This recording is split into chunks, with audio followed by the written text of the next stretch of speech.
अस्सलाम वालेकुम। मेरा नाम अक्सर काजमी। मैं दिल्ली नॉर्थ ईस्ट दिल्ली के चौहान बांगर एरिया में रहती हूँ। हम आजकल हम जैसे कोरोना वायरस का माहौल चल रहा है पूरी दिल्ली पूरे इंडिया में। मेरे ताऊ जी, मेरे बड़े पापा, किसी भी उनमें कोई कोरोना का सिम्टम्स नहीं था, कोई कोरोना का सिम्टम नहीं था उनमें। 11 तारीख की सुबह में उनकी अचानक तबीयत बिगड़ी तो हम उन्हें दिल्ली के बड़े अस्पतालों में लेके गए, जैसे RML, एम्स, सफदरजंग। वहां पर किसी भी अस्पताल ने उन्हें अटेंड नहीं करा, एडमिट नहीं करा।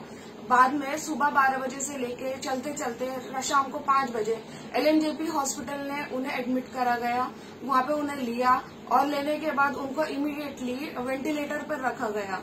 वेंटिलेटर पर रखने के बाद मेरे भाइयों को जो उन्हें लेकर गए हुए थे उन्हें बोल दिया गया कि आपको अब यहाँ से जाइए, आपको यहाँ पे कोई काम नहीं है और जो सिचुएशन चल रही है उसके चलते हम आपको यहाँ पे रुकने की परमिशन नहीं दे सकते। ये सुनकर मेरे भाई हमारे बड़े पापा को, अपने पापा को LNJP हॉस्पिटल में डॉक्टरों के हवाले करके घर वापस आ गए। घर वापस आते ही 8 से 8:30 बजे के बीच में हमें हॉस्पिटल से कॉल आया कि आपका पेशेंट की डेथ हो चुकी है, वो अब इस दुनिया में नहीं रहे। आप कल तक उनकी कोरोना की रिपोर्ट आ जाएगी, आप कल उनकी बॉडी को यहाँ से लेकर जा सकते हैं। मतलब 12 तारीख को। 12 तारीख की सुबह में ही मेरे सारे भाई उनको लेने गए, बड़े पापा को अस्पताल से लेने गए, लेकिन वहां पे जाके पता चलता है कि वहां पर उनकी कोरोना की रिपोर्ट नहीं आई है। पूरा दिन रोजे में भूखे प्यासे वो अस्पताल के कभी मॉर्चरी से लेके कभी माइक्रोबायोलॉजी लैब के चक्कर काटते रहे पूरा दिन, लेकिन अंत उनका निराशा के साथ ही हुआ। उनको बाद में आखिर में उनको यही बोला गया कि आपकी रिपोर्ट आज नहीं आई है तो हम आपको आज बॉडी नहीं दे सकते, आप कल आइए।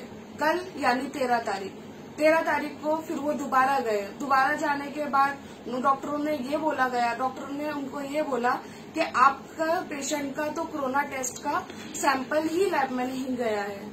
2 दिन के पूरे इंतजार करने के बाद भी जब डॉक्टर ये बोल रहे कि आपका सैंपल ही नहीं लिया गया है, तो हम चौथे दिन सुबह में डॉक्टर यानी 14 तारीख की सुबह में डॉक्टर सैंपल लेंगे, जबकि जबकि बड़े पापा को डेथ हुए 3 दिन हो चुके होंगे। उसके बाद वो उनकी बॉडी से सैंपल लेंगे, फिर उसे टेस्ट के लिए भेजेंगे।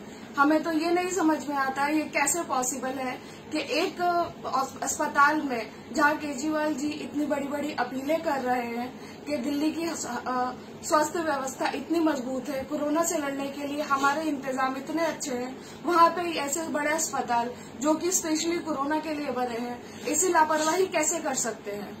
जहाँ पर 2 दिन बाद बोल दिया जाता है कि आपके पेशेंट की हमने कोरोना के सैंपल ही नहीं लिए तो और उसके चलते हम आपको बॉडी नहीं दे सकते। और 3 दिन बाद कोई भी अस्पताल कैसे बोल सकता है, कोई भी स्वास्थ्य कर्मचारी कैसे बोल सकता है कि जिस इंसान की मौत हुए 3 दिन हो चुके हैं वो उस बॉडी के में से कोरोना के लिए सैंपल 3 दिन बाद लेगा। ये सब कैसे मुमकिन है? और ये कैसी सरकार है, कैसा सिस्टम है अस्पताल का कि वो एक कोरोना की किसी एक पेशेंट की कोरोना टेस्ट की सैंपल ही खो दे। ऐसा कैसे पॉसिबल है? अब हम क्या करें, हमें नहीं समझ आ रहा। हमने बड़े से बड़े जगह पे बात कर ली, अस्पताल के HOD तक बात कर ली, हर डिपार्टमेंट में बात कर ली, लेकिन हमारी कोई नहीं सुन रहा।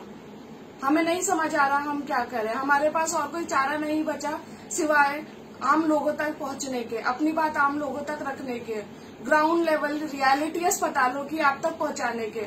हमारे पास कोई और चारा नहीं है। हम सिर्फ केजरीवाल जी से यही गुजारिश करते हैं कि हमारी मदद करें, हमें बताएं, क्योंकि हमें कुछ नहीं चाहिए। हम ये चाहते हैं कि हम अपने बड़े पापा को अस्पताल से लेकर आ सके और उनकी आखिरी रस्मों रिवाजों के साथ उनको दफन कर सके, ताकि उनको भी सुकून मिल सके और हमें भी सुकून मिल सके। हम उनके लिए दुआ कर सके और उनको इस दुनिया से विदाई दे सके। हमें और कुछ नहीं चाहिए। चाहे तो अगर केजरीवाल जी चाहते हैं, जो भी नॉर्म्स हैं, मेडिकल नॉर्म्स हैं, हम घर में क्वारंटाइन होने के लिए तैयार हैं। हमें रिपोर्ट नहीं चाहिए। हम बिना रिपोर्ट के ही घर में क्वारंटाइन होने के लिए तैयार हैं।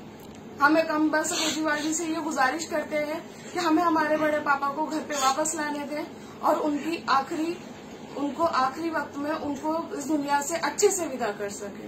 शुक्रिया। प्लीज इस वीडियो को ज्यादा से ज्यादा शेयर करिए ताकि केजरीवाल जी तक हमारी बात जा सके। Please please.